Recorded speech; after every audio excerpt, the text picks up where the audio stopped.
నమఃశివాయ. Vadapalli, rally క్షేత్రాలను దర్శించుకున్న తర్వాత మేము రాజమండ్రిలోని కోటిపల్లి బస్టాండ్ దగ్గర పట్టిసీమ వెళ్ళడానికి బస్ కోసం వెయిట్ చేశాము. దాదాపు ఒక 45 మినిట్స్ వెయిట్ చేశాము. అక్కడున్న టైం టేబుల్ చూసాం కానీ టైం టేబుల్ బట్టి బస్సు రాలేదు. ఇక్కడ ఏంటంటే ప్రైవేట్ ట్రాన్స్పోర్టేషన్ తక్కువ, మీరు తీసుకొని వెళ్ళాలనుకున్నా కూడా. పట్టిసీమ శ్రీ వీరభద్ర స్వామి టెంపుల్కి వెళ్ళాలంటే కోటిపల్లి బస్టాండ్ నుంచి బస్సులు అందుబాటులో ఉంటాయి, కాకపోతే కొంచెం వెయిట్ చేయాల్సి వస్తుంది. తర్వాత మాకు బస్సు దొరికింది. ఇలా రోడ్డు మీద దింపేస్తాడనమాట. అక్కడ మనకు పట్టిసం టెంపుల్ కి దారి అని బోర్డు ఉంటుంది. అలా లోపలికి నడుచుకుంటూ వెళ్తే మనకి పడవలు ఉంటాయి అక్కడ. ఈ పట్టిసీమ వీరభద్ర స్వామి టెంపుల్ గోదావరి మధ్యలో ద్వీపంలో ఉంటుంది, చిన్న ద్వీపంలో. అక్కడికి వెళ్ళాలంటే పట్టిసం వరకు, ఆ గ్రామం వరకు రోడ్డు మార్గంలో వెళ్ళి ఆ తర్వాత అక్కడున్న పడవల వాళ్ళతో మాట్లాడుకోవాలన్నమాట. ఒక్కొక్కరికి 50 రూపాయలు తీసుకున్నారు మళ్ళీ తీసుకురావడానికి. అంటే ఒక ట్రిప్ తీసుకెళ్తారు, మనం అక్కడ దర్శనం చేసుకుని వెయిట్ చేయాలన్నమాట. మళ్ళీ నెక్స్ట్ ట్రిప్ వాళ్ళని తీసుకొచ్చినప్పుడు మనల్ని తీసుకొని ఇటువైపు దింపేస్తారు. మేము వెళ్ళినప్పుడు దాదాపు 11:45-12 అవుతుంది. ఇంక అప్పటికే దర్శనాలు క్లోజ్ అయిపోయి ఉంటాయి. బోట్ వాళ్ళు కూడా ఇక వస్తారు రారో అనుకున్నాను. లాస్ట్ టైం కూడా నాకు ఈవినింగ్ వచ్చినప్పుడు అలాగే జరిగింది, 4కు వచ్చినప్పుడు. ఇది నేను రెండోసారి రావడము. అప్పుడు ఒక్కడనే వచ్చాను, ఈసారి మా ఫ్రెండ్ తో వచ్చాను అనమాట. ఇక ఆ రోజు మా అదృష్టం ఏంటంటే ఎవరో బోనం సమర్పించడానికి వెళ్ళారట. వాళ్ళ కోసం అనేసి ఒక బోట్ అయితే రెడీగా ఉన్నిందనమాట అక్కడి నుంచి రావడానికి. మేము వాళ్ళనే రిక్వెస్ట్ చేసుకున్నాము, ఒక 3-4 ఉన్నాం మేము ఇటువైపు, మమ్మల్ని టెంపుల్ వరకు డ్రాప్ చేయండి అని. అక్కడ ఏంటంటే దిగాక మళ్ళీ ఒక 500-700 మీటర్స్ నడవాల్సి వస్తుంది ఇసుక తిన్నెల మీద. బాగుంటుంది ఈ ప్రయాణం అనేది. సమ్మర్ లో కాకుండా మీకు వింటర్ లో గానీ కొద్దిగా చల్లగా ఉన్నప్పుడు ఇంకా చాలా బాగుంటుంది గోదావరి మీద ప్రయాణం. ఒక 5-10 నిమిషాలే పడవలో ఉండేది మనము. తర్వాత ఒడ్డు మీద దింపేస్తారు, ఆ ఇసుక తిన్నెల మీద నడుచుకుంటూ వెళ్ళాలి. మేము వెళ్ళింది బాగా సమ్మర్, హీట్ ఎక్కువ ఉందన్నమాట అప్పుడు. సో మీరు వెళ్ళినప్పుడు అయితే కొంచెం చూసుకొని వెళ్ళండి, పిల్లలు వెళ్తే గనక. కాళ్ళు కూడా బాగా కాలుతూ ఉన్నాయి, చెప్పులు వేసుకున్నా కూడా ఆ హీట్ అనేది ఎక్కువ ఉంది. ఏరియా అనేది టెంపుల్ కి ఫేమస్. అలాగే ఇసుక తిన్నెలు అనేవి పాత సినిమాల్లో చాలా సాంగ్స్, చాలా సినిమాలు అనేవి ఇక్కడ షూటింగ్ జరిగాయి అన్నమాట. ఈ ఛానల్లో నేను లాస్ట్ వీడియోలో కూడా చెప్పాను పట్టిసీమ గురించి క్లియర్ గా. మీరు కావాలంటే ఆ వీడియో కూడా ఒకసారి చూడండి. ఎర్లీ మార్నింగే కనుక 7-8కి వెళ్తే బాగుంటుంది. మధ్యాహ్నం 12కి 1 కల్లా టెంపుల్ క్లోజ్ చేస్తారు. మళ్ళీ సాయంత్రం ఓపెన్ చేస్తారు, కానీ నైట్ ఎక్కువసేపు ఉండదు టెంపుల్. మీరు ప్లాన్ చేసుకుంటే రాజమండ్రి వెళ్ళినప్పుడు 30-35 కిలోమీటర్స్ వస్తాయి రాజమండ్రి నుంచి, దగ్గరే కాబట్టి మార్నింగ్ టైమే ప్లాన్ చేసుకోండి. ఇక క్షేత్ర స్థల పురాణానికి వస్తే దక్షయజ్ఞం కథ మనకు తెలుసు కదా. దక్షుడు నిరీశ్వర యాగానికి సంకల్పిస్తాడు. అక్కడికి సతీదేవి వెళ్తుందన్నమాట. పిలువని పేరంటానికి వచ్చావని చెప్పి దక్షుడు అవమానిస్తాడు తన కూతుర్ని సతీదేవిని. అప్పుడు అమ్మవారు ఆగ్రహించి నిరీశ్వర యాగం చేస్తున్నావు కదా, ఈ యాగం ధ్వంసం అయిపోతుంది అనేసి అమ్మవారు ఆ యాగాగ్నిలో ప్రవేశిస్తుంది. అప్పుడు శివుడు కోపోద్రిక్తుడై తన జటాజూటంలో ఒక జటను నేల మీద చర్చి వీరభద్రుడిని సృష్టిస్తాడు. వీరభద్రుడు ఇక్కడున్న స్థల పురాణం ఏంటంటే, ఆ వీరభద్రుడు పట్టిసం అనే ఆయుధంతో వచ్చాడనమాట అక్కడి నుంచి యజ్ఞాన్ని ధ్వంసం చేయడానికి. ఆ ఆయుధంతో యజ్ఞాన్ని అంతా ధ్వంసం చేసి ఆయన దక్షుడిని సంహరించి, ఆ తర్వాత దక్షుడు శివకృప పొంది మేషశిరస్కుడు అవుతాడు. అది వేరే, నెక్స్ట్ చాప్టర్ అన్నమాట కథలో.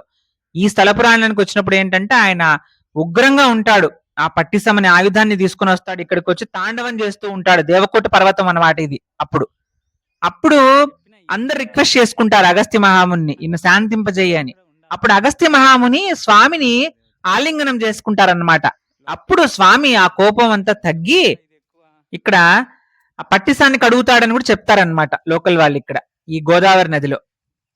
అప్పుడు ఈ దేవకోట పర్వతం మీద స్వామి లింగాకారంలో ఉంటాడు, వీరభద్రుడు లింగాకారంలో ఉంటాడు ఇక్కడ. అప్పుడు స్వామిని ఆలింగనం చేసుకున్నట్టు గుర్తుగా అగస్త్య మహాముని స్వామిని ఆలింగనం చేసుకున్న దానికి గుర్తుగా అగస్త్య మహాముని యొక్క బాహువులు, ఆయన హస్తముద్రలు కూడా లింగం మీద ఉంటాయి. అలాగే స్వామికి కొప్పు కూడా ఉంటుంది, ఆ జడను ముడి వేసినట్టు, జటలు అగస్త్య మహాముని ముడి వేసినట్టు వీరభద్రునికి. లింగాకారం మీద కూడా మీకు కొద్దిగా పైకి వచ్చిన బొడిపిలాగా ఇలా ఇలా కొప్పులా కనిపిస్తది. అది స్వామివారి నిజరూప దర్శనంలో లింగ దర్శనంలో కనిపిస్తది. అలంకారం చేసినప్పుడు కొద్దిగా కవర్ అయిపోతుంది అనమాట పూలు అవి పెట్టినప్పుడు. మీరు వెళ్ళినప్పుడు వాళ్ళని అడిగితే వాళ్ళు చెప్తారు, దగ్గరగా చూస్తే మీకు అర్థమవుతుంది. అలా స్వామి తర్వాత అమ్మవారి పక్కన ఉంటారు. స్వామివారి ముందర నందీశ్వరుడు ఉంటారు, లింగాకారంలో వెలిసాడు కాబట్టి. భద్రకాళి అమ్మవారు ఉంటారు, ఆమెను దర్శనం చేసుకున్నాము. ఇక్కడ ఏంటంటే భావనారాయణ స్వామి గజేంద్ర మోక్షం కూడా ఇక్కడ జరిగింది. క్షేత్రానికి చాలా స్పెషాలిటీ ఉందన్నమాట. శ్రీశైలం కాశీ కేదారం కాళహస్తించ పట్టిసం పంచక్షేత్రం పఠే నిత్యం మహాపాతక నాశనం. అంటే శ్రీశైలము కాశీ కేదారం కాళహస్తి వాటితో సమానమైన క్షేత్రం ఇది. పంచక్షేత్రాల్లో ఇది కూడా ఒకటి అన్నమాట. పట్టిసీమ కూడా. పట్టిసాద్రి సమక్షేత్రం నాస్తి బ్రహ్మాండ గోళకే శ్రీ వీరభద్ర నమోదేవో న భూతో న భవిష్యతి. ఇలాంటి క్షేత్రం ఎక్కడా లేదని ఇక్కడున్న వీరభద్ర స్వామి వంటి దేవుడు ఎక్కడా లేడని కూడా శ్లోకం ఉంది మనకు అక్కడ స్థల పురాణంలో కనిపిస్తుంది. అలాగే శివ విష్ణు క్షేత్రం ఇది.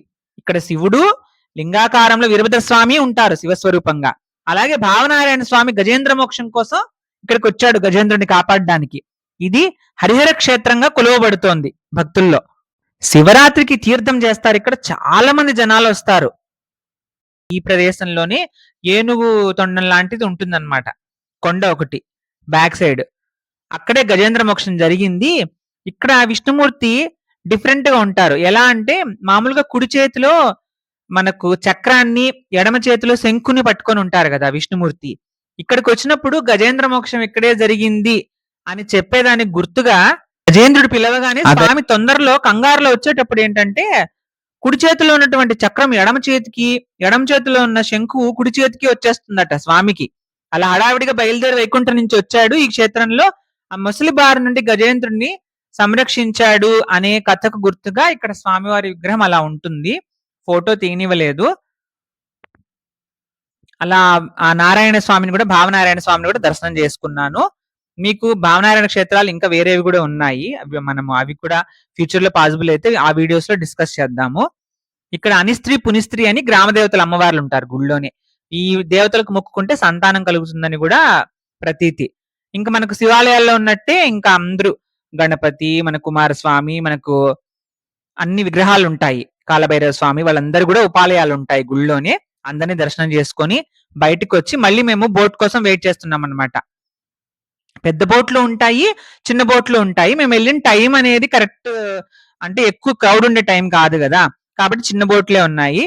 అక్కడి నుంచి ఇంకా వెయిట్ చేసి ఆ తర్వాత వచ్చేసాం, మళ్ళీ రాజమండ్రికి వచ్చేసాం. బాగా ఎండ ఉన్నింది, రాజమండ్రికి వచ్చాము. ఆ తర్వాత రాజమండ్రి ఫేమస్ రోజ్ మిల్క్, ఇది అంతకు ముందే యూట్యూబ్ లో, ఇన్స్టాగ్రామ్ లో చూస్తున్నాము. సో అక్కడికి లొకేషన్ పెట్టుకొని అక్కడికి వెళ్ళి ఆ రోజ్ మిల్క్ తాగున్నాము. బాగుంది అయితే, టేస్ట్ అయితే బాగుంది, కానీ హెవీ అయిపోతుంది. అక్కడ దగ్గరలోనే అమ్మవారి టెంపుల్ కూడా ఉంది, ఒక చౌరస్తా లాంటిది ఉంది. ఆ మధ్యలో ఉందన్నమాట పైకి టెంపుల్. అక్కడ హారతి ఇస్తుంటే వెళ్ళి అమ్మవారి దర్శనం చేసి అమ్మవారికి ఒక ప్రసాదం కూడా ఇచ్చారు. ఇక అక్కడి నుంచి మేము నెక్స్ట్ టెంపుల్ కి అయితే బయలుదేరాము. ఆ విశేషాలను ఇంకో వీడియోలో చెప్తాను. ఈ వీడియో మీకు నచ్చితే లైక్ చేసి షేర్ చేయండి. ఇలాంటి మరిన్ని వీడియోలను కోసం ఈ ఛానల్ ని సబ్స్క్రైబ్ చేయండి. మీ అభిప్రాయాన్ని కామెంట్ సెక్షన్ లో తెలియజేయండి.